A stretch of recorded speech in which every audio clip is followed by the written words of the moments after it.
Hey guys, we've got Trent's 79 dual cab here. We've just finished a build on this one.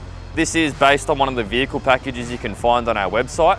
We started with the Jmacx 4495 package.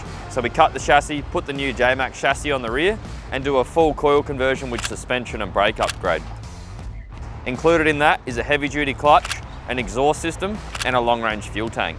Moving on to bar work, we've fitted up the ARB Large Tube Deluxe bar with side rails and steps in the satin black finish. Also fitted up the ARB bash plate and recovery point. Bolted on the front, we've got a set of Ultravision 140 max lights and our GME antenna with a fold down bracket. We've got the Safari ARMAX snorkel, which we use on a lot of our builds, a great Australian made product. We've got the Clearview next gen mirrors, and then up on the roof, the Rhino Pioneer platform with a Bush Ranger light bar. For wheels and tyres on this one, Trent's gone with the Method 305 in the machine finish, and we've swapped the bolts out to silver, which looks really nice, and the Mickey Thompson 80Z P3.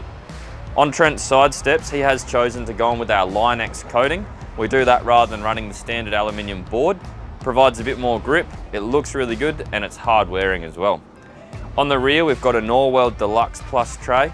This is their premium tray package with colour-coded sideboards and toolbox doors. The tray features a full set of under tray toolboxes. It's got a rear pull-out drawer and an under tray water tank as well. Inside, we did a full sound deadening package, so we stripped the interior and put the sound deadening throughout. We've fitted up a set of black duck seat covers. We've done a roof console with the GME UHF and a floor console as well. We've done a bit of wiring on this one, a bit of a 12-volt setup and electric brake controller. All in all, it's a great build. We thank you, Trent, for choosing Jackson's to put this build together. Thank you for going for one of our vehicle packages. We really hope you enjoy it, and we hope to see you out there on the tracks. If you like what you're seeing here, please subscribe to our channel, like the video, and check out all of our other videos.